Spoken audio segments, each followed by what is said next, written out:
hace bastante tiempo, intercambiamos ideas, expectativas, reuniones, recuerdos, 40 años. ¿Cómo lo festejamos? Bueno, dijimos congreso, jornada, fiesta. No, lo festejamos como sabemos hacerlo. Y entonces elegimos esta jornada, proponiendo profesionales con su presencia, con sus saberes que nos van a enriquecer en este día tan especial para nosotras. Indudablemente queríamos celebrarlo por varias razones, entre las muchas, las más significativas, porque estamos vivos, porque nos acompañamos, porque nos acompañaron, porque confiamos, porque confiaron en nosotros, porque creímos en sostener un espacio de pensamiento, una institución que nos cobija, que nos protege, creemos de ternura, porque decidimos revisar teorías, revisar experiencias, bueno, continuar con el legado, valorar la historia, valorar la herencia, ponderarla, pero también potenciar las diferencias.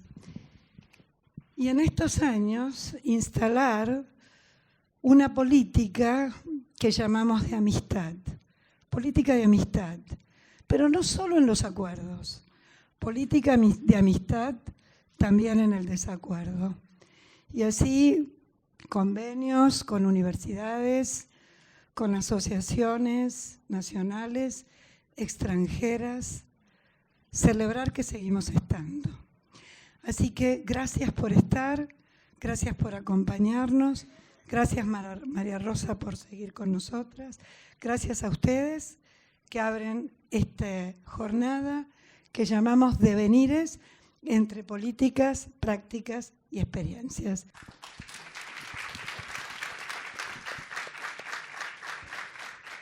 Bueno, buenos días a todos. Gracias, Marta, por estas palabras, por inaugurar este espacio para nosotros muy, muy caro, muy rico. Y vamos a dar lugar a esta primera mesa de toda la jornada de hoy, que se llama Historias, Familias y Salud Mental. Y quienes van a compartir con nosotros la disertación de esta mesa redonda son Hugo Besetti, que es investigador principal del CONICET, jubilado; Alicia Stolkiner, licenciada en Psicología, especializada en Salud Pública con orientación en Salud Mental, profesora titular de la Cátedra 2 de Salud Pública, Salud Mental de la Facultad de Psicología de la UBA y profesora del Doctorado Internacional y de la Maestría en Salud Mental Comunitaria de la Universidad Nacional de Lanús. Y luego escucharemos a María Rosa Glasserman, licenciada en Psicología, terapeuta familiar, cofundadora y directora del Centro de Familia y Pareja, y luego de la Fundación Familias y Parejas, ¿sí? Así que en principio vamos a escuchar a cada uno de ellos y si nos queda un poquito de tiempo vamos a dar lugar a algunas preguntas del público, ¿sí?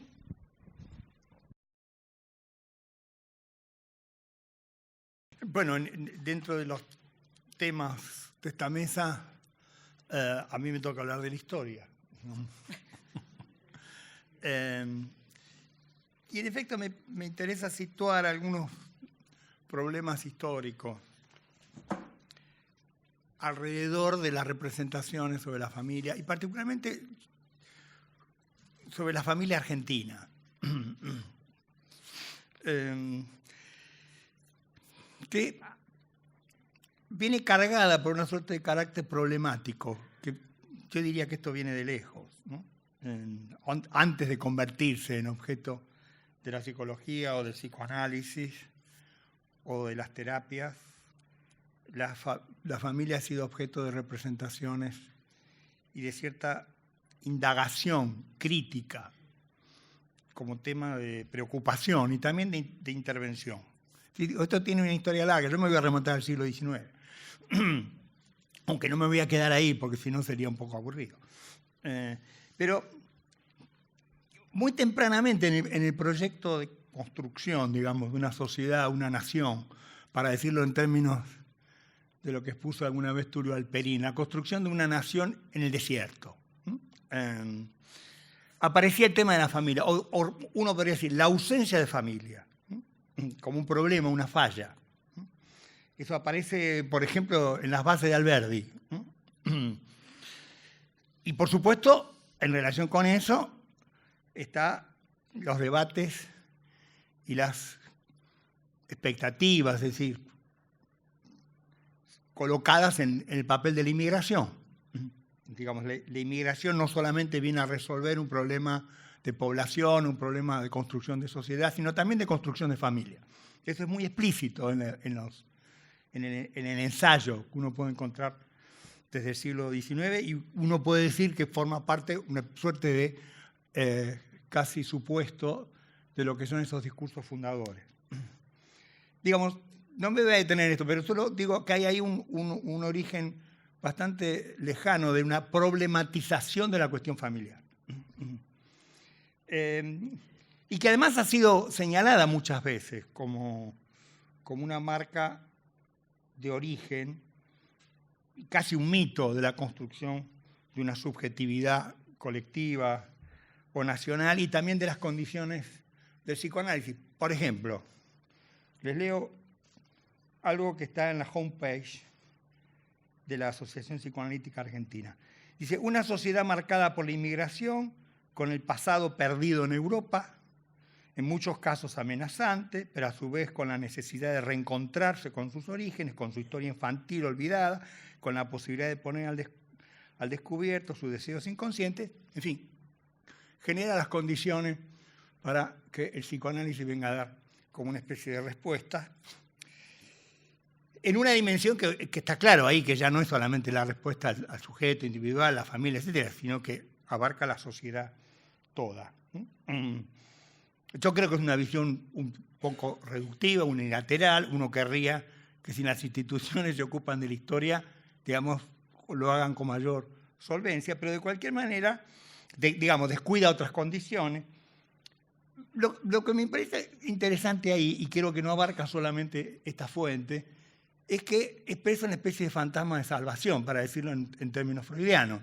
Bueno, ahí a través de saberes, dispositivos, sí, qué sé yo, una posibilidad de intervenir y reparar algo de esa falla originaria. Y lo que me interesa ver es que esa primera problematización, que por supuesto en el siglo XIX abarca diversas dimensiones, diversos diagnósticos, había diagnósticos sociales, había diagnósticos políticos sobre la familia, había diagnósticos eugenésicos sobre la familia, había diagnósticos psicológicos. De alguna manera me parece que queda ahí como una suerte de representación, o incluso casi como un mandato, que perdura hacia tiempos más recientes. Y lo importante ahí, para ir un poco rápido, es que lo que uno ve en esas fuentes es que en realidad se superpone permanentemente la dimensión pública de la familia de la dimensión más privada, íntima de la familia. Es decir, por un lado, la idea de que la familia, y esta es una idea muy vieja, ¿no? Es como la célula del cuerpo social, que es un sostén en la construcción de una sociedad moderna, civilizada, blanca, por supuesto, mayormente urbana, digamos, ¿no? Y es que esa familia obviamente es objeto de un interés público e incluso de un interés estatal. Esto no es exclusivo de la Argentina, uno lo puede ver bastante extensamente. Pero lo importante es que también a la vez se dibuja otra figura de familia apegada a lo privado, a la intimidad, a los afectos y por supuesto también a la sexualidad.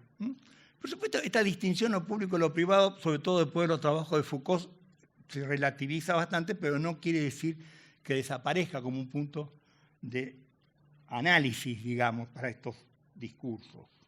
Incluso en el modo de concebir las formas de intervención, incluso la clínica de las familias y las parejas. A mí se me presentó la cuestión familiar en mi investigación, con la que yo empecé hace muchos años. sobre representaciones e instituciones de la locura en la Argentina. Porque hay una relación muy directa entre locura, inmigración y familia, o ausencia de familia. Por ejemplo, los alienistas repetían, y lo repetían acá, en Francia, en todos lados, ¿no?, que había una relación muy directa entre enloquecer y no tener familia. Describían y decían, el hospicio está lleno de gente soltera, mayormente inmigrantes, hombres, etc. Por lo tanto, digamos, la soltería es una condición de la locura. Por lo tanto, el matrimonio se recomendaba desde el punto de vista de una higiene mental, del mismo modo que se recomendaba, digamos, vacunarse contra la malaria, en fin, una cosa así. Claro, tiene una zona de chiste.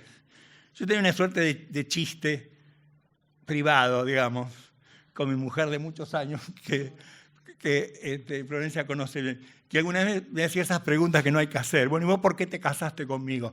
Y yo le hacía la respuesta y decía, bueno, según los eminentes alienistas, es mejor estar casado que enloquecer, digamos. Y no sé si la dejaba conforme, pero al menos no me volvía a preguntar, digamos. Pero entonces, lo que quiere decir, que hay una idea ahí de lo que yo llamaría una especie de alienismo moral, era que la familia, por supuesto, la buena familia, digamos, que comenzaba con el buen matrimonio, en fin, con la estabilidad de los vínculos, todo lo que se puede reconstruir en una visión clásica, conservadora, tradicional, digamos así, de la familia, era el mejor preventivo para eludir, yo diría, no solo la locura, sino todo tipo de desequilibrio, para muchas cosas, ¿no? Por ejemplo, las consideraciones eugenésicas. La eugenesia era una especie de administración de la herencia, entonces se suponía que enfermedades venéreas, sífilis, etcétera, formaban parte de un mundo ahí externo a la familia, la mala vida, etcétera.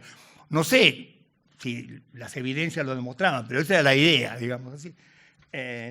Pero también las costumbres, ¿no?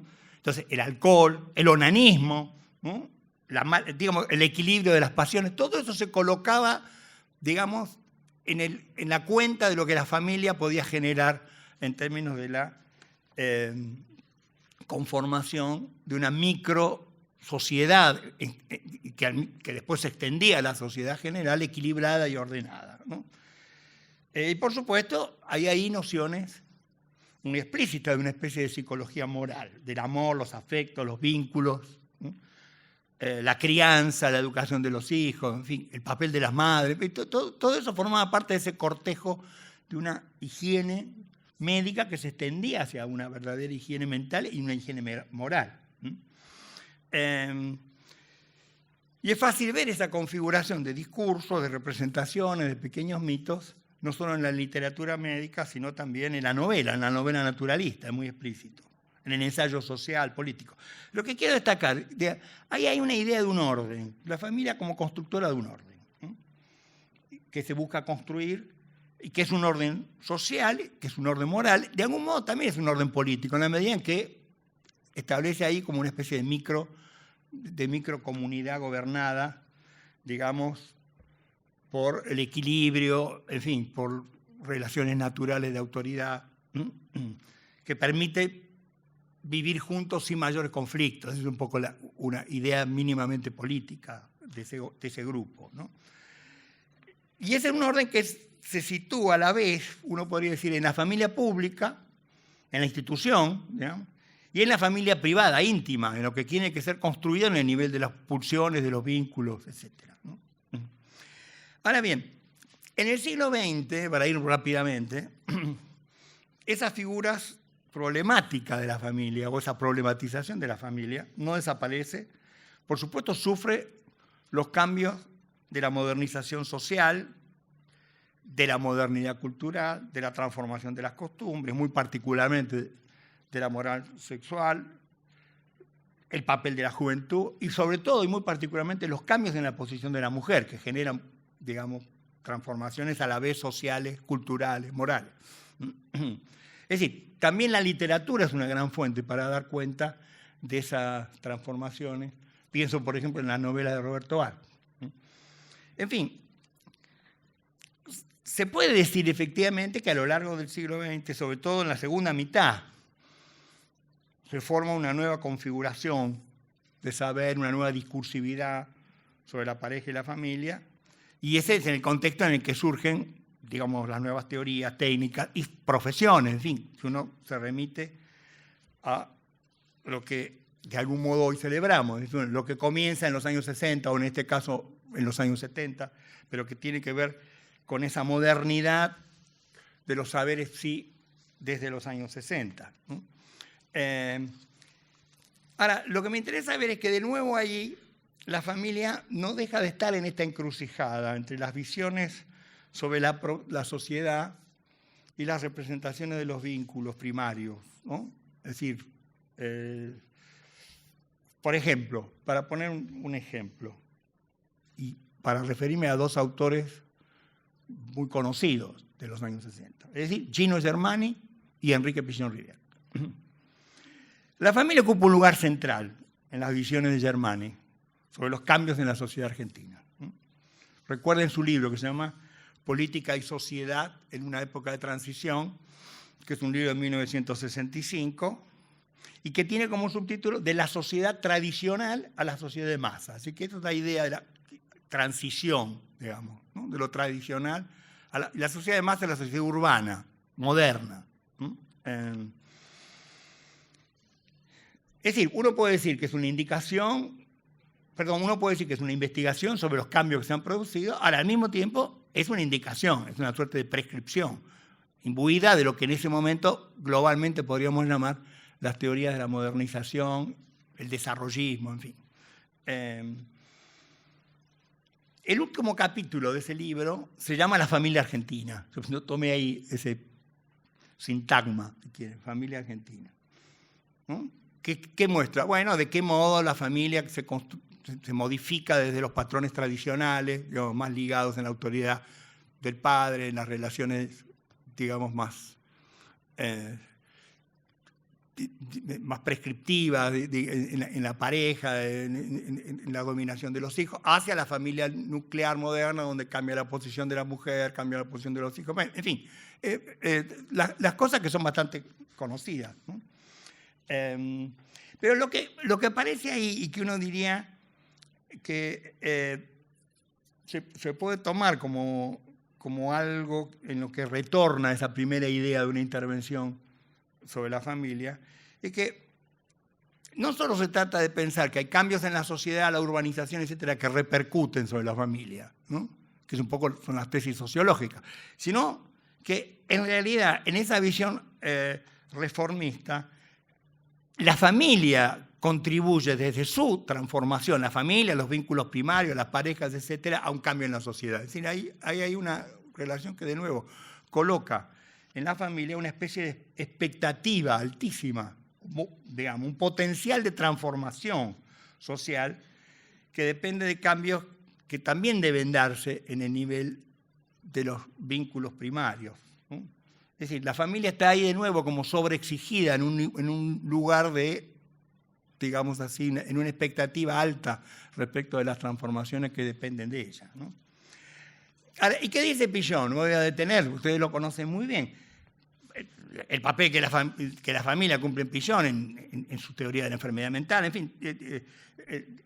Pero me detengo en una cuestión, el modo como él redefine las ansiedades, la teoría de las ansiedades primarias de Melanie Klein en términos de lo que él llama los miedos, y los miedos que se concentran en eso, ¿no? O sea, ¿no? El miedo a la pérdida, el miedo al ataque, que se concentran en eso que llama, y que después se impone mucho en esos años, resistencia al cambio. Esa idea de una familia, grupos, etcétera, que aparecen enfrentados con una suerte de, no solo una situación objetiva de cambio, sino con una especie de exigencia de cambio al que se resisten, me parece que retoma un poco algo de esa vieja y excesiva expectativa puesta en la familia como motor de cambio, a la vez subjetivo y social. Bueno, es evidente que toda esa idea de una sociedad moderna, en fin, se transformaba, se reformaba en ese sentido, fracasó, no queda nada, quedan los pedazos, digamos, por allí dando vueltas. Pero, y no quiero hablar de las catástrofes y las crisis en la sociedad, pero lo que me interesa sobre la familia, en esta mirada de largo plazo, y con esto creo que estoy más o menos como para terminar, son dos problemas, digamos. Y me disculpo un poco por el carácter un poco esquemático, pero el tiempo no me da para desarrollarlo más. Pero, digamos, destaco estos dos problemas porque quizás les sirven para pensar o para interrogar ciertas representaciones que siguen operando en los abordajes familiares, ¿no? O en lo que se espera de los abordajes familiares. ¿Qué se espera de los abordajes familiares? El primer problema, bueno, de algún modo lo he dicho. En esta historia se forja una visión muy poderosa, muy exigente de lo que la familia es y sobre todo de las funciones que debe cumplir. En la familia parece resumirse todo, el destino de la subjetividad individual y al mismo tiempo el orden social y político. Y creo que hay que decirlo, que ese proyecto de construir un orden estable en la familia y en la sociedad alimenta una visión que es un poco exagerada de la importancia de la familia en la vida humana. Digo, hay que plantearse, bueno, ¿qué sostiene esa suerte de determinación de la importancia de la familia en la vida social? Este es un problema. El otro problema es bastante obvio, que es un problema del orden, no de las expectativas, es el orden de la experiencia. Y en parte la experiencia, digamos, este problema se constituye a partir de esas expectativas, ¿no? Porque yo creo que la experiencia histórica, y por supuesto entiendo que también la clínica, por lo menos la clínica que yo practicaba hace muchos años, lo que muestra una y otra vez no es el orden, sino el desorden, muestra la inestabilidad, la fractura, la crisis, ¿no? Esto es muy viejo.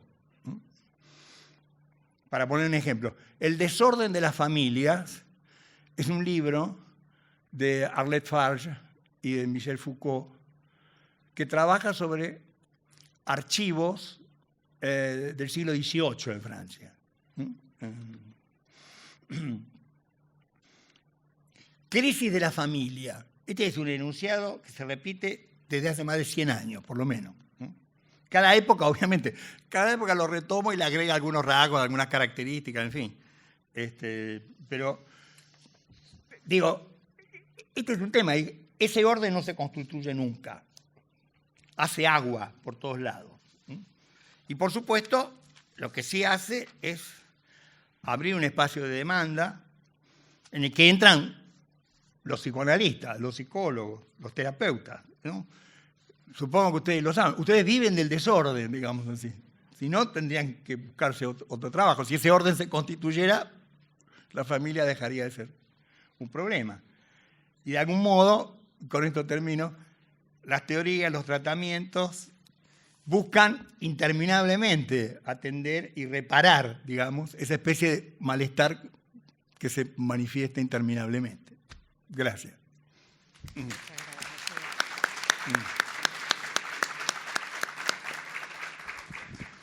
Bueno, muchas gracias, Hugo. Ahora vamos a escuchar a Alicia Stolkiner. Bueno, antes que nada, agradezco mucho la invitación y festejo los 40 años de tarea, de la persistencia a través del tiempo de las instituciones en nuestra realidad, que no es nunca muy ordenada, es siempre un motivo de festejo, ¿no es cierto? Otra cosa antes de empezar que le quiero decir a Hugo. Eso que decían los alienistas es porque no habían todavía realizado Darío Páez su investigación sobre salud mental y factores psicosociales en el Centro de Investigación del Módulo de Recalde, España, en 1980, que probó estadísticamente que los varones casados tenían menos signos psiquiátricos y síntomas que las mujeres casadas, que los varones solteros. pero las mujeres casadas tenían más signos y síntomas psiquiátricos que los varones casados, lo cual elevaba la sospecha de que una vez producido el matrimonio, la mujer equilibraba el varón a costa de su propio equilibrio, y esto lo debe haber sabido el arte por esa famosa canción española que dice ¿por qué no te casas, niña? ¿No es cierto? Entonces, estamos en una época, cuando hablabas, además me acordaba de que yo tenía acá justo, yo soy fóbica, traigo los libros cuando voy a exponer, pero es el libro de Rudinesco que se llama La familia en desorden, ¿no? O sea, es cierto que siempre se ha hablado del desorden familiar en la modernidad. Y además es cierto que es indispensable pensar la articulación entre estados modernos y familia de distintas maneras, que también muestra el libro de La policía en las familias, de Doncelot, que termina no extrañamente diciendo una observación Freud y Keynes. Pero para los que trabajamos en salud y en salud mental, que estamos permanentemente pivoteando entre pensar en términos genéricos, determinaciones genéricas, generales, y pensar cómo esto se particulariza y se singulariza en prácticas absolutamente únicas, que son de sujetos de grupos, etc., la familia tiene un espacio fundamental, pero no usamos el término familia. Nosotros nos ligamos mucho más a la demografía y usamos el término grupo doméstico. Y reservamos el término familia para algo estructural que en esta época puede ni siquiera marcar un gesto de convivencia. Voy a poner un ejemplo. Ecuador, por poner el estudio que tengo, pero pueden ser otros países como México, etcétera, ha tenido una gran cantidad de migración. Una parte de esa migración para trabajar a países centrales es de mujeres que dejan sus hijos con su familiar, por ejemplo su madre, y mantienen el vínculo con ese grupo familiar y esos hijos porque envían remesas permanentemente de pequeñas cantidades de dinero para sostener este grupo familiar. Estas mujeres tienen su domicilio en España, en Estados Unidos, en otros países donde han emigrado, pero tienen su hogar en el lugar donde están sus hijos. Y la ubicación subjetiva funciona así. Pero además, para que vean qué complejo es pensar el término de familia, la entrada de las remesas migratorias en algún momento en Ecuador fue mayor entrada de divisas que el petróleo. Para que empecemos además a romper con toda idea de determinación de lo económico sobre lo familiar, sin pensar a su vez cómo esta articulación de toma, porque hay una cierta autonomía en cómo se mueven las poblaciones con respecto al Estado, que siempre hemos pensado inversamente, ¿no? Como el Estado determinando la aparición de por ejemplo, la aparición del chalet californiano en la Argentina en el 40 y pico es un intento de policiamiento familiar. Es la lucha contra la famosa casa chorizo colonial que permitía albergar personas que no eran miembros de la familia, que permitía combinar el trabajo con la vida doméstica y que permitía la convivencia de grupos ampliados. La entrada del chalet californiano es un modelo arquitectónico destinado a construir la idea de una familia nuclear, padre, madre e hijos. No sé si esas articulaciones suceden. La inversa, y que la he citado cuando de alguna manera se me convocó para hablar sobre la ley IBE en el Congreso, es un dato demográfico que hace a la Argentina como un país muy particular. Y después voy a entrar en dos elementos que para nosotros, los que trabajamos en salud mental, son centrales. Uno es la demografía y otro es la epidemiología. Este dato demográfico es que la Argentina pasa entre el siglo XIX al siglo XX, tempranamente para ser un país latinoamericano y tempranamente prácticamente para Occidente, entre una tasa de crecimiento natural o maltusiana, o sea que la gente tenía todos los hijos que podía, o que se le daban a partir de su vida y de su sexualidad, etcétera, pasa muy rápidamente, en menos de 2 generaciones, a un descenso brusco de la tasa de natalidad que pasa a ser una tasa de natalidad controlada. Es un fenómeno realmente, es un fenómeno demográfico extrañísimo. ¿Por qué? Porque sucede antes de que aparezcan los anticonceptivos. Sucede cuando la Iglesia era francamente contraria a cualquier método de control de natalidad. Sucede cuando los médicos estaban en contra de los métodos de control de natalidad, que prácticamente no existían. Y sucede cuando el Estado tiene una política de natalismo pleno, porque el Estado argentino ha mantenido durante prácticamente, yo diría, sí, desde su creación hasta prácticamente el siglo XXI, una política de natalismo pleno. Entonces, y de repente pasa a ser un país con una tasa de natalidad baja. En parte, y en buena parte, esto es producido por el aborto, que se transforma en una práctica de control natal realizada por mujeres, no por médicos, con las mujeres. Como diría una señora muy grande alguna vez, yo me acuerdo cuando era niña y llegaba la mujer de la valijita a mi casa. Entonces, ¿por qué estoy señalando esto? Porque cuando uno mira, es muy fascinante estudiar demografía. Traje el libro de Susana Torrado, La historia de la familia en la Argentina moderna, porque es un libro que a mí me ha servido mucho. Pero cuando uno mira una pirámide demográfica, los que trabajan en terapias familiares usan mucho los genogramas, ¿no? Que hoy en día ya no son para nada esa imagen que uno tiene de los dos grupos familiares, que surge un matrimonio, que surgen los hijos, qué sé yo. ¿Qué? Hay una diversidad de genogramas que incluyen las más amplias variaciones. Pero para los que nos acercamos a mirar por la ventana la demografía, la pirámide demográfica nos dice muchísimo sobre la vida de la gente. ¿Cuántos jóvenes, cuántos viejos? Nunca me olvido cuando hice mi formación en demografía, la pirámide demográfica de la Unión Soviética tenía una muesca de entrada cada 20 años que eran los 20 y pico millones de muertos de la Segunda Guerra Mundial que no se reproducían. Y entonces se producía, esa muerte colectiva producía una entrada. Y nosotros, cuando lo vemos en esa dimensión, sabemos que en algún lugar lo que está sucediendo son transformaciones de los vínculos. ¿Por qué?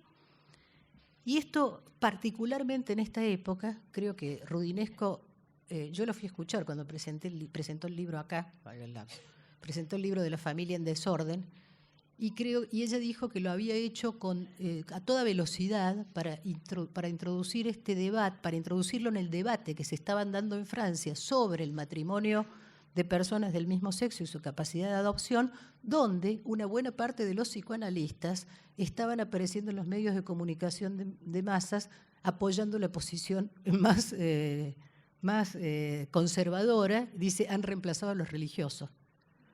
Dijo.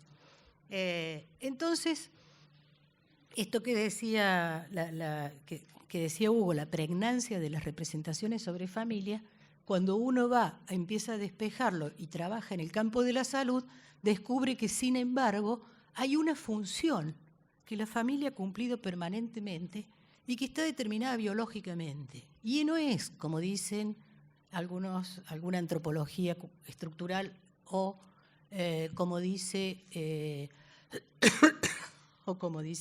algunos teóricos del psicoanálisis. No es la diferencia sexual, es la prematuración biológica.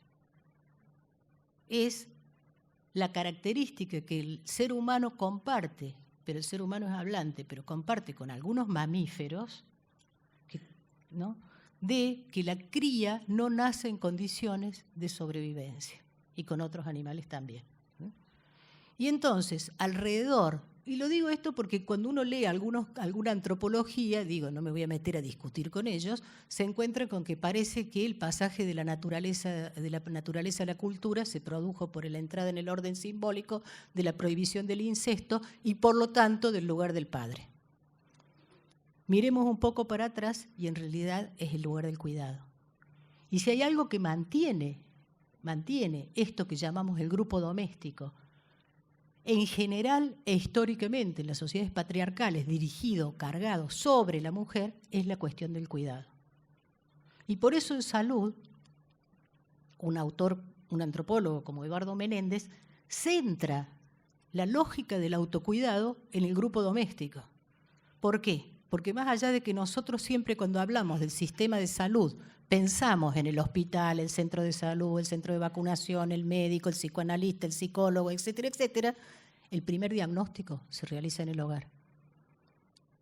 Que es el diagnóstico que consiste en pensar que hay que hacer algo porque está pasando algo que no es lo que debiera pasar, que hay un sufrimiento que debe ser atendido. El cuidado de la mayor parte de los enfermos se realiza en el hogar. El seguimiento de las enfermedades crónicas se realiza en el hogar. Todos los tratamientos ambulatorios se resuelven en el hogar. Entonces, el núcleo hasta ahora, y mientras dure, una de las características del núcleo que constituye un grupo doméstico considerado como familia es esta capacidad de cuidado. En una época en la cual, además, se mercantiliza todo y se empieza a mercantilizar inclusive el cuidado. Estamos en un debate sobre eso. Y en una época en la cual, además, esta asignación que prácticamente ligaba la figura femenina al cuidado, desde atender el parto en su origen hasta limpiar el cuerpo del cadáver en su muerte, se empieza a desligar de esa función, no porque esta función deba desaparecer, sino porque esta función tiene quizás que ser asumida de manera social colectiva. No sé si es más o menos claro. Entonces, la familia como núcleo fundamental del cuidado, la estructura doméstica como núcleo fundamental del cuidado, nos hace hacernos una pregunta teórica, ¿no es cierto?, de revisión, cuando se revisan las cuestiones de género, de revisión general del carácter androcéntrico de buena parte de nuestras construcciones teóricas al respecto. Y los debates acerca del lugar del padre, el patriarcado, etcétera, etcétera. Acá voy a hacer una intervención. Mi madre era bióloga, entonces en algún momento de la vida he vuelto sobre algunas lecturas que me interesan mucho, entre otras la etología. La no reproducción con descendientes existe entre los simios. El no apareamiento con descendientes. Yo no estoy diciendo que exista algo del orden simbólico como la prohibición del incesto. Lo que estoy diciendo es que si hay algo que tenemos, si hay alguna tensión epistemológica que tenemos hoy, es el descentramiento. Tenemos que empezar a descentrar las culturas androcéntricas, tenemos que empezar a descentrar los pensamientos eurocéntricos, tenemos que empezar a descentrar, y ahora la última, los pensamientos zoocéntricos. ¿Qué? Zoocéntricos. O sea, ¿por qué los zoocéntricos? Porque acabo de leer un libro de filosofía de un autor muy interesante que se llama La vida de las plantas, que empieza diciendo algo que es obvio. O sea, son los únicos seres vivos que pueden transformar lo inanimado en vivo. La luz y las materias inorgánicas en vida. Entonces nosotros tenemos una categoría que las coloca ahí en el último lugar. Se incendió la Amazonas, no importa. Y sin embargo son el soporte de la atmósfera. Entonces ahí dice, bueno, revisemos la cultura, dice zoocéntrica, o sea, nos coloca el hombre con los animales y revisemos la zoocéntrica. Esto por decirle los descentramientos desde los cuales tenemos que pensar hoy también las problemáticas familiares, ¿no? ¿Para qué nos sirve también la demografía? Nos sirve para pensar que entre el siglo XIX y el siglo XX se realizó el mayor experimento demográfico mundial, cuyas consecuencias vamos a ver en el próximo siglo, por lo menos. Y este experimento fue la política mundial, la política de China de un solo hijo por pareja. ¿Y por qué digo que es un experimento demográfico mundial? Primero porque fue exitoso. El Estado intervino y logró prácticamente en el total de los casos, ahora han autorizado 2 hijos, que todo matrimonio tuviera un solo hijo. Pero tenemos entonces un país de miles de millones, cientos de millones de personas, no miles, pero cientos de millones de personas que no tienen hermanos. Tenemos 2 generaciones que se han criado sin la vivencia de la fraternidad, sin lo que significa la vivencia de la fraternidad. No hago ninguna hipótesis sobre esto, salvo que en una sociedad donde hay hermanos, aún el que es hijo único tiene vivencia de fraternidad. Pero en una sociedad donde no hay hermanos, quiere decir en la segunda generación no hay primos, quiere decir que no hay ni siquiera la vivencia o la representación de la... Segundo, tenemos por primera vez una sociedad que tiene muchos más varones que mujeres. La hemos tenido puntualmente por zonas, por oleadas migratorias. Alguna vez la ciudad de Buenos Aires lo fue, por eso el tango es el abandono a la mujer, etcétera, etcétera. Pero tenemos un experimento y ese experimento no fue realizado en un laboratorio. Ese experimento ha sido realizado en el planeta. Cuando nosotros pensamos después sobre la clínica singular de cada persona, yo creo que coincido mucho con lo que dijo Hugo. La familia nunca ha sido una institución estable. Si la familia hubiera sido una institución estable, la familia entonces no hubiera producido toda la cantidad de textos desde que nace la modernidad empiezan a hablar de la crisis de la familia, pero además no se hubiera producido esta articulación, Freud con Keynes, que tempranamente se empieza a producir entre los estados modernos, el policiamiento familiar, para tratar de ordenar permanentemente aquello que supuestamente tiende al desorden. Y cuando digo supuestamente tiende al desorden es porque hay algunos sistemas que, dejados o librados a su funcionamiento, no tienden al desorden, tienden a un cierto equilibrio. La familia africana, hasta la invasión colonial, eran familias con un ordenamiento muy estricto. La crisis de la familia no aparece en cualquier momento, la idea de crisis de la familia. La crisis de la familia es una característica de un momento histórico donde se empiezan a separar instancias que antes habían constituido la economía. La palabra econos viene de familia, justamente, y la palabra familia tiene incorporado famulus, que es esclavo, y por lo tanto tiene incorporado un grupo doméstico mucho más amplio que la simple filiación, la simple filiación biológica, por llamarlo así. De hecho, el padre romano podía efectivamente elegir un hijo o no elegirlo, independientemente de su vinculación biológica. Entonces, lo que pasa es que la característica de nuestra época es una característica que confluye una serie de transformaciones, algunas de las cuales permiten pensar en otras posibilidades, en otras potencialidades familiares, por ejemplo, nuevas formas de paternidad, nuevas formas de vinculación del varón con la cría, nuevas formas de vinculación amorosa, ¿no?, con una cierta tendencia a la degradación o disgregación absoluta. Y esta tendencia a la disgregación absoluta es bastante coherente con una cierta tendencia a la disgregación, o mejor dicho, a la destrucción de las condiciones de la vida en general, a la tensión con respecto a la vida en general. Y acá, para ir terminando, esto por eso traje el libro de Susana Torrado, ¿no?, porque ella termina su libro, hace la historia de la familia que ella hace es una historia demográfica, que además tiene componentes culturales, pero de ahí uno va viendo cómo evolucionan estos fenómenos, este fenómeno colectivo a lo largo de prácticamente la Argentina moderna, como ella lo dice. Pero termina con una frase, el libro es del 2001 o del 2000, que dice lo siguiente: en lo que concierne a la familia, si bien se prolonga la tendencia a una mayor autonomía personal, el aislamiento y el desamparo que produce la virtual confiscación de la seguridad social prevalece absolutamente sobre otras formas de vulnerabilidad familiar. En efecto, entre los excluidos, la pérdida de las protecciones sociales favorece diversas formas de fractura del tejido familiar que, perversamente, refuerzan el proceso de pauperización de quienes ya eran vulnerables ante la ruptura.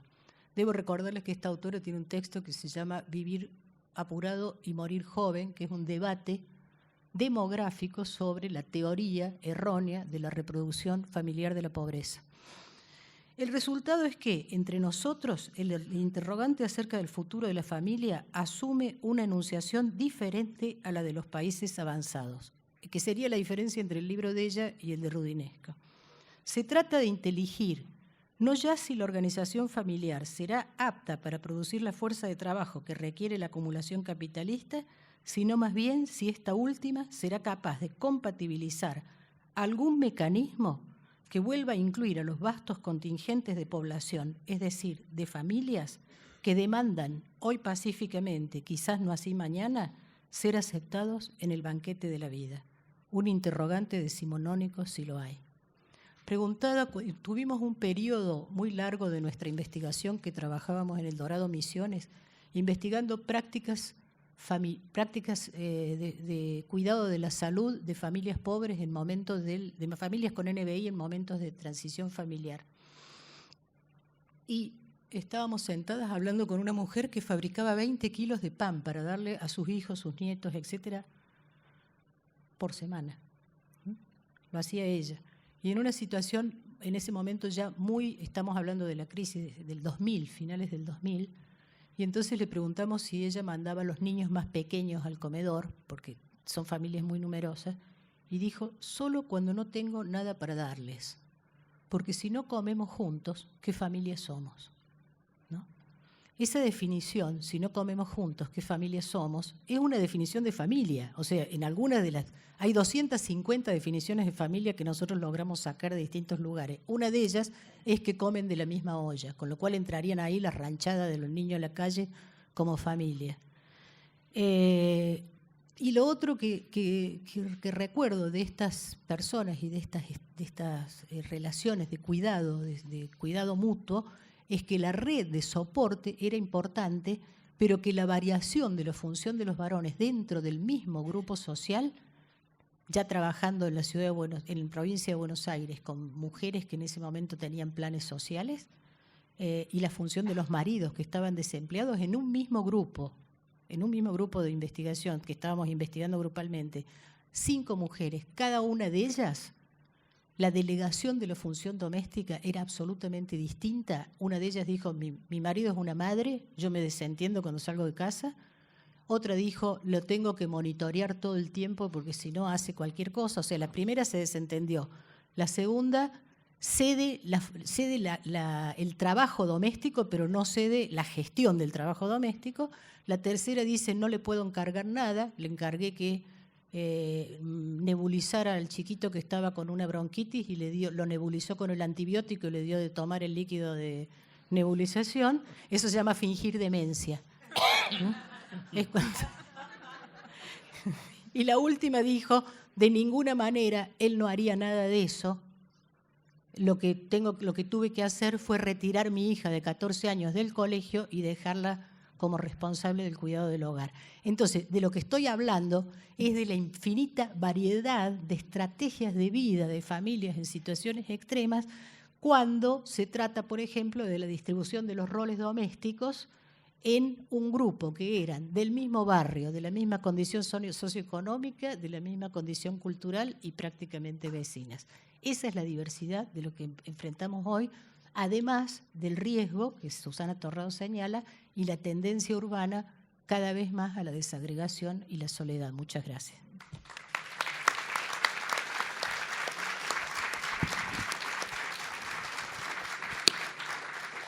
Muchas gracias, Alicia. Y ahora vamos a escuchar a María Rosa Glasserman. Alrededor de los años 70, a pesar de la situación política, muchas instituciones, tanto públicas como privadas, se encontraban desarrollando programas de salud mental muy interesantes, como el del Centro Piloto del Hospital Esteves de Lomas de Zamora, a cargo del doctor Ricardo Grimson, por proyecto alternativo a la salud mental carcelaria que se había impuesto hasta ese momento en los manicomios. Así como también el proyecto de Mauricio Goldenberg en el Hospital Lanús, semillero de los psiquiatras jóvenes de esa época, muchos de ellos futuros psicoanalistas, estimulados por su maestro mismo, además de algunos programas hospitalarios en el Hospital de Niños y también otros. Ya existía la primera institución privada psicológica, el CIAP, creada por algunos de los primeros psicólogos y psicólogas. La Escuela de Psicología Clínica de Niños, creada por la licenciada Alba Kaplan, Estrella Joselevich, Frida Entarilló en 1968, surge porque en la Asociación Psicoanalítica Argentina no se permitía el ingreso a los psicólogos, psicólogas para su formación. Lejos de renunciar a los estudios que deseábamos hacer, Estimuladas por Eve Friedenthal, que venía de la Tavistock Clinic de Londres, emprendimos la tarea de armar una institución con 4 años de formación con los mismos profesores de la APA y otros de Londres.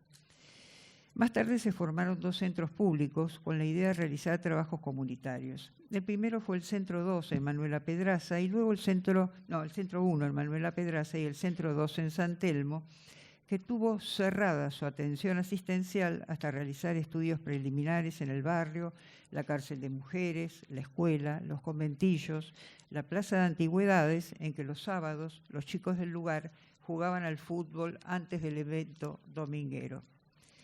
Luego del conocimiento barrial y algunas intervenciones vinculadas, abrimos la atención psicológica espontánea. El Centro 2 tuvo por director al doctor Pedro Ercovici, que perteneció al semillero que sembró Goldenberg.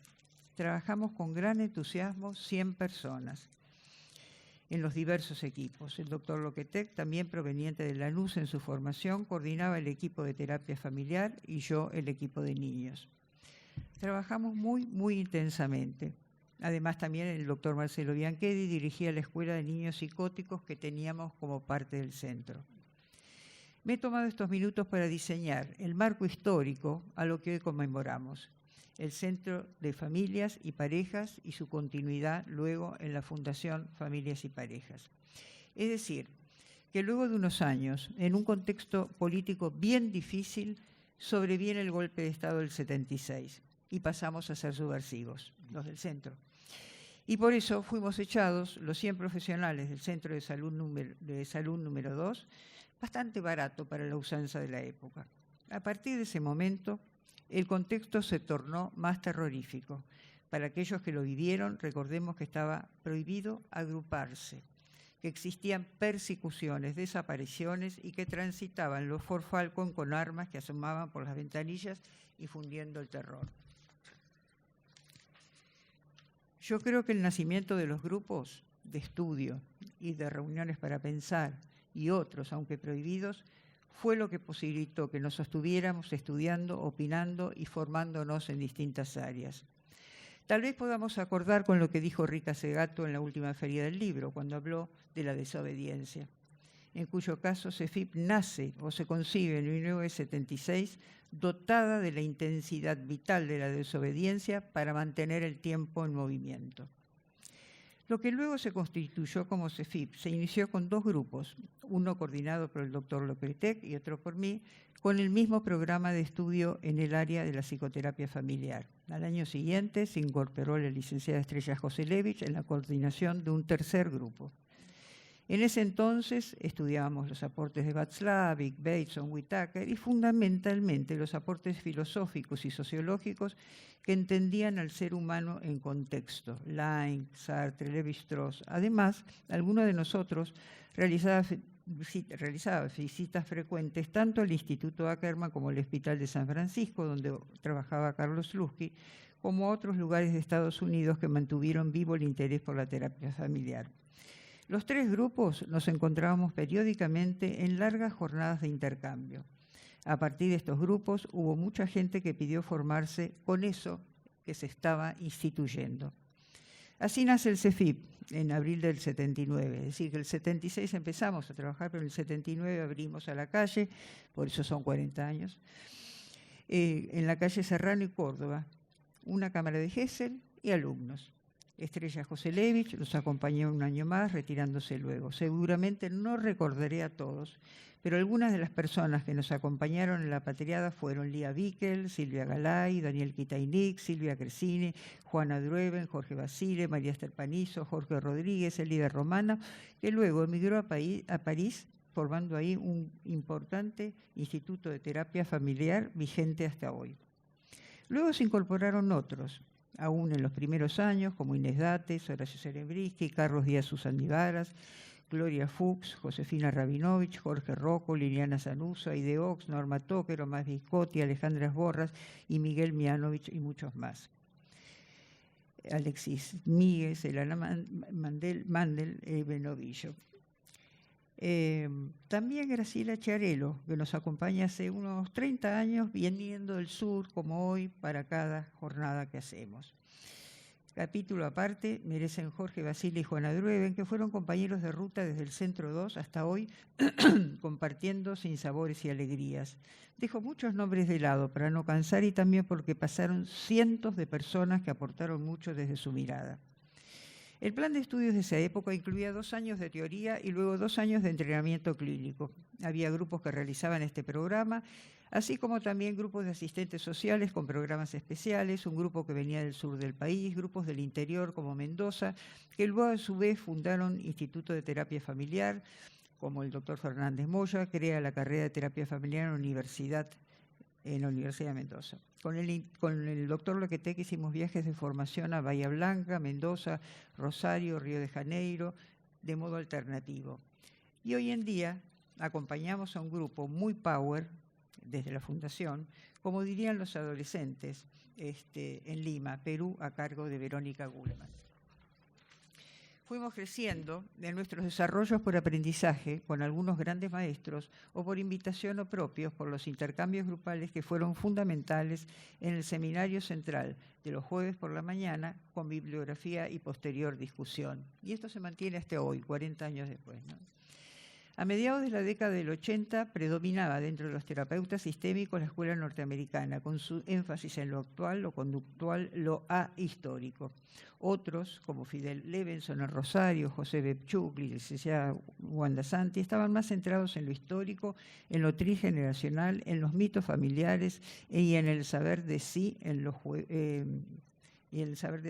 juegos familiares, en el lugar del individuo en el sistema y centralmente el lugar del terapeuta.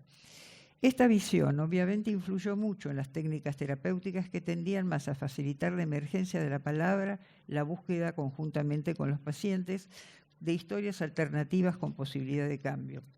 A partir de estos supuestos más humanísticos, antropológicos y filosóficos, es que fueron invitados a dar seminarios los terapeutas italianos, Moniel Caín, entre otros, así como pensadores como Edgar Morán, Ilia Prigogine, Humberto Maturana, importantes en sus disciplinas. Lamentablemente, como decía el doctor Loquetec, a veces dieron lugar a apariciones de riesgosos isomorfismos que luego fueron aclarándose.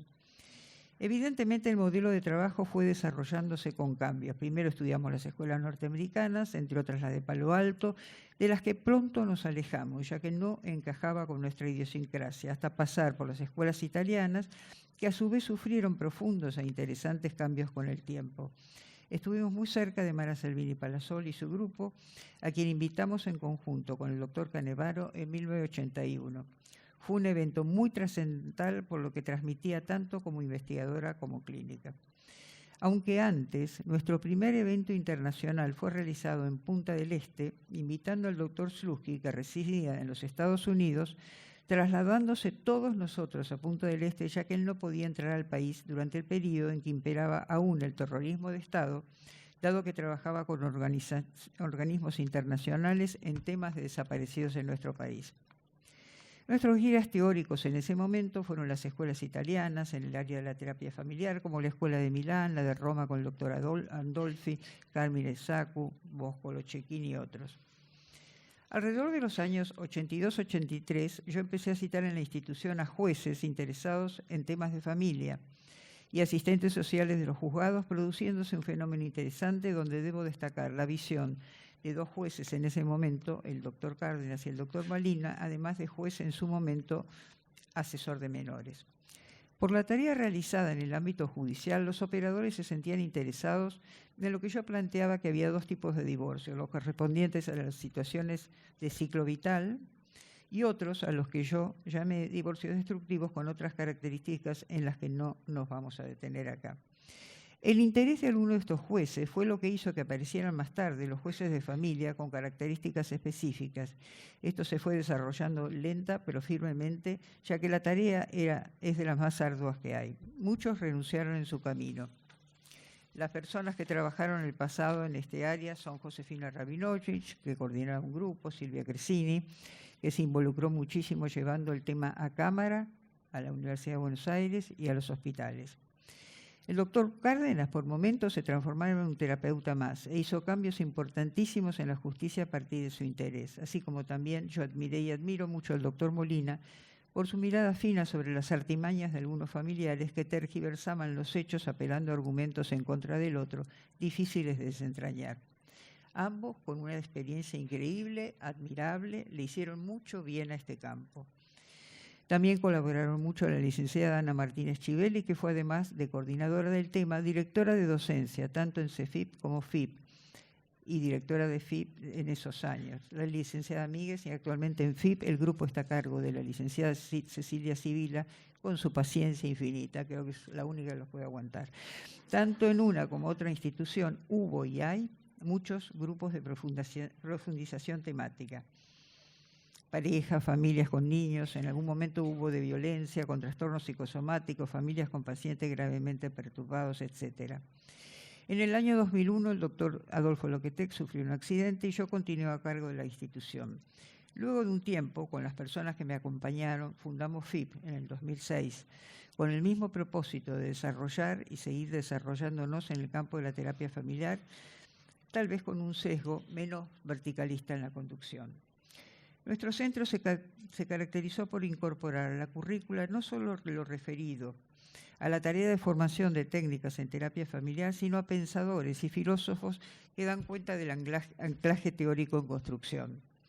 Así fue que pasaron de distinta forma aportes de Rorty, Kenneth Gergen, Michel Foucault, especialmente en su concepción sobre el poder. Edgar Morin, Hans Gadamer, Ludwig Wittgenstein, Alain Badiou, Spinoza y muchos otros. El seminario de los jueves llegó a ser un estímulo para pensar y crear con una producción escrita acotada.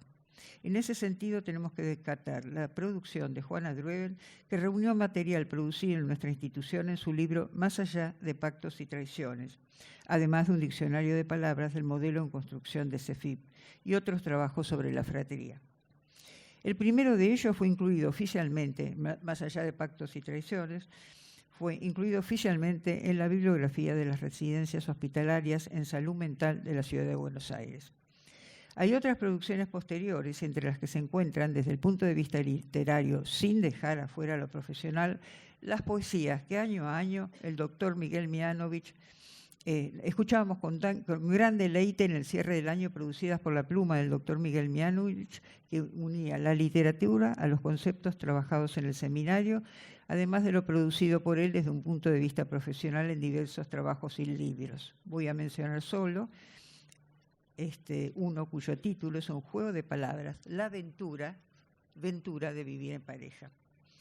Muchos aportaron a la producción, algunos con la propuesta o invitación de autores que tenían sentido a lo que desarrollábamos, como Jorge Basile, Jaime Schweinstein, en este caso con un espacio específico de invitaciones intelectuales y teóricos de distintas disciplinas afines. Cabe destacar que en la primera época del CEFIP, la licenciada Juana Drueven y la licenciada Cresini desarrollaron un programa propio de atención a familias con miembros desaparecidos. Recuerden la época, en plena dictadura. Ya falta poco. Cuando llegamos la carrera a la UBA, por invitación de su decana, en ese momento la licenciada Sara Slapak, preparamos con la licenciada Marta Lobazano y la licenciada Ana Martínez el programa, definimos en ese momento el modelo sistémico relacional en desarrollo. Aquel momento, a pesar de tener muchos años, algunos de esos conceptos tienen aún vigencia. Este modelo toma en cuenta los factores históricos sociales y parte de considerar que el modelo de la familia nuclear no es el único punto de partida para el trabajo terapéutico. Como producto de los cambios históricos sociales, la familia tradicional está en proceso de transición hacia nuevas formas de agrupaciones diversamente constituidas, flexibles, precarias, que aún implican redefiniciones. Me viene muy bien lo que acaba de decir ella, ¿no? Fuertemente influidas por factores, no, eso ya lo dije. Como hay muchos conceptos que pudieron mantenerse, como la importancia de lo trigeneracional, el trabajo en dupla, el terapeuta implicado. Incluso proponemos un terapeuta que permanentemente se trabaje a sí mismo, también en talleres de genograma, examinando su propia familia de origen como influencia actual, de ninguna manera leído como determinismo. Actualmente en FIP se desarrollan nuevos conceptos y se van incorporando otros autores a los que creo se referirán las profesionales de la mesa final. De hecho, seguimos vinculados a los terapeutas italianos a través de Pietro Barbetta, director de la Escuela de Milán, y otros. Y para terminar, me gustaría presentarles un muy pequeño PowerPoint que nos ilustra acerca de los desafíos que nos están aguardando. Esperemos ya que sin prejuicios, que nos entorpezca la mirada y favorezca nuestra capacidad de ayuda. Antes de terminar, no puedo dejar de agradecer tanto a Gabriela Onofrio por ser secretaria Añares en la institución, a Mariana Monet, que fue secretaria, ahora licenciada en Psicología, ambos incondicionales conmigo en esta gestión. También es importante que yo les cuente algo que siento profundamente. Estoy muy feliz de hacer un legado y acompañar los nuevos devenires de la nueva comisión. Muchas gracias.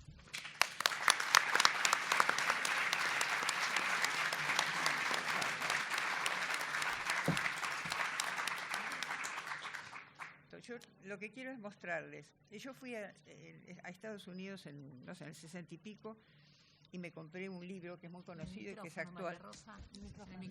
Es actual el libro que se llama The Family of Man, la familia del hombre. ¿No? Así se llamaba. Yo tengo que decir cómo se llamaba y se sigue llamando. Entonces, yo lo compré en aquel momento y estas son fotos de lo que era. ¿Sí? Ah, sí. Fotos de lo que era en aquel momento la familia. La familia era la pareja de novios, el casamiento, el embarazo. Sí. El parto, la maternidad, la paternidad. La familia, bueno, de campestre, de trabajo, sí. Y las trigeneracionales en todas las etnias, ¿no? Sí. Sí, las etnias, ¿no? Y hasta en la idealización de la pareja, la infancia, la vejez compartida, la abuelitud y una vejez feliz compartida. Nuevos desafíos. Bueno, ahí hay diferentes, una negra, un blanco, una pareja lesbiana con una, no sé si gestada o adoptada. Bueno, esto no tenemos que, no sé qué son, pero son, bueno, otra pareja gay con una niña que no sé cómo fue gestada, una monoparentalidad con un niño negro, un niño blanco. Acá hay mezclas de blancos y negros, que no sé cómo fueron conformados. Sí, porque una monoparentalidad masculina o tal vez, no sé, ¿no? Puede ser. No, porque no estoy muy segura si no es un extranjero, no sé. Bueno, acá, bueno, ya se ve una pareja que seguramente adoptó a un niño negro, una familia monoparental sobrecargada en el trabajo actual. Todas estas posibilidades, ¿no? El niño negro, el niño blanco, mezcla, no sabemos si adoptados o no, una pareja gay, ¿sí? Esta es maravillosa directamente, porque es una transgénero, ¿ya? Que está embarazada, ¿no? Y acá posiblemente sea poliamor. Y agregué una cosa más pequeña, que salió hace 2 semanas esto. Es una pareja lesbiana, que es una noticia veraz, ¿no? Que se separa, tiene hijos, y la mujer es astronauta, y desde el espacio se mete en el home banking de la otra por temas de dinero, de pasaje de plata y qué sé yo. Me pareció graciosa, ¿no? La NASA está examinando un caso de astronauta que accedió de manera incorrecta a la cuenta bancaria. Son cosas nuevas para todos nosotros. Y vamos a tener que lidiar con estas cosas y que me parecen maravillosas, que nos desafíen a nuestras formas de ayudar sin prejuicios. Gracias.